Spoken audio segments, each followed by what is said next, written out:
هنتكلم عن نظام الدوري الجديد الاستثنائي الموسم ده، تمام. وهنتكلم عن كاس الرابطه، وهنتكلم عن تفاصيل مشوار النادي الاهلي في الدوري وفي كاس الرابطه. طيب، بالنسبه لنظام الدوري الجديد الاستثنائي الموسم ده، هو هيكون فيه 18 فريق.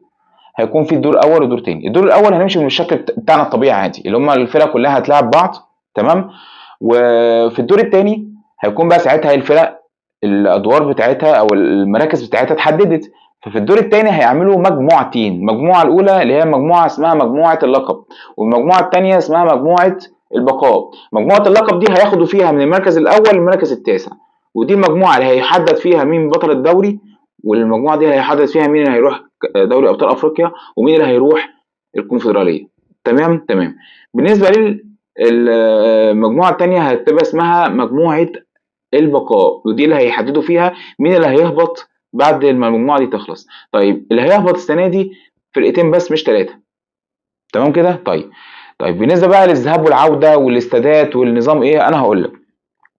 في الدور الاول لو انا لعبت مثلا في الجونه الدور الاول في استاد القاهره، طيب وبعد كده في الدور الثاني الجونه وقعت معايا في المجموعه الاولى اللي هي مجموعه اللقب، يبقى انا كده اما اجي العبها في المجموعه الاولى مجموعه اللقب، يبقى كده هلاعبها فين؟ هلاعبها في الجونه.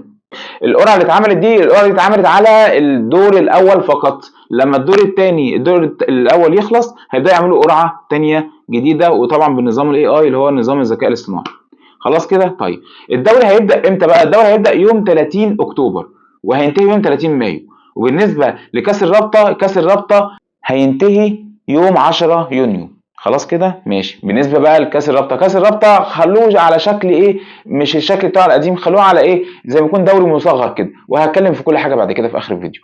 بالنسبه بقى لتفاصيل مشوار النادي الاهلي في الدوري المصري الاستثنائي الموسم ده، هقول لكم ترتيب الفرق ان الاهلي هيلاعبهم في الدور الاول، وكمان هقول لكم ايه الاستاد الاهلي هيلعب فيه. خلاص كده. اول فريق الاهلي هيلعبه سيراميكا وده في القاهره، وبعد كده زد في استاد القاهره، بعد كده الاتحاد السكندري في استاد القاهره، بعد كده البنك الاهلي في استاد القاهره، بعد كده سموحه في استاد القاهره، بعد كده المصري في برج العرب، بعد كده انبي في القاهره، بعد كده الجونه في القاهره، بعد كده فاركو في برج العرب، بعد كده بيراميدز في القاهره، بعد كده مودرن في القاهره، بتروجيت في القاهره، غزل المحله في القاهره، الاسماعيلي في برج العرب، الزمالك في القاهره، وحرس الحدود في برج العرب، وطلائع الجيش في القاهره. انت بقى دماغك هتروح وتيجي وهتقولي طب بص انا عايز اعرف بقى ايه المباريات اللي الاهلي هيلعبها خارج ارضه والمباريات اللي الاهلي الزمالك هيلعبها خارج ارضه. ماشي يا باشا، انا معاك.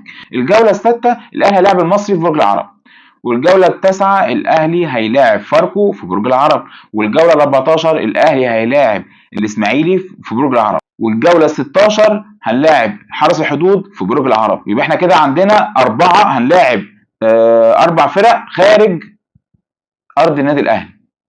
الزمالك 3 بس. الجوله الثانيه سموحه في برج العرب، الجوله الرابعه غزل المحله في غزل المحله وده ماتش صعب جدا للزمالك. الجوله ال13 فاركو في برج العرب. قرعه بقى كاس الرابطه الانديه 24 25، مجموعه الاهلي فيها الجيش وانبي وفاركو، هيتاهل اول وثاني، وترتيب الفرق اللي الاهلي هيلعبها انبي وطلائع الجيش وفاركو. اتمنى كده اكون شرحت لكم القصه كلها فيها ايه، واراك ضاحكا.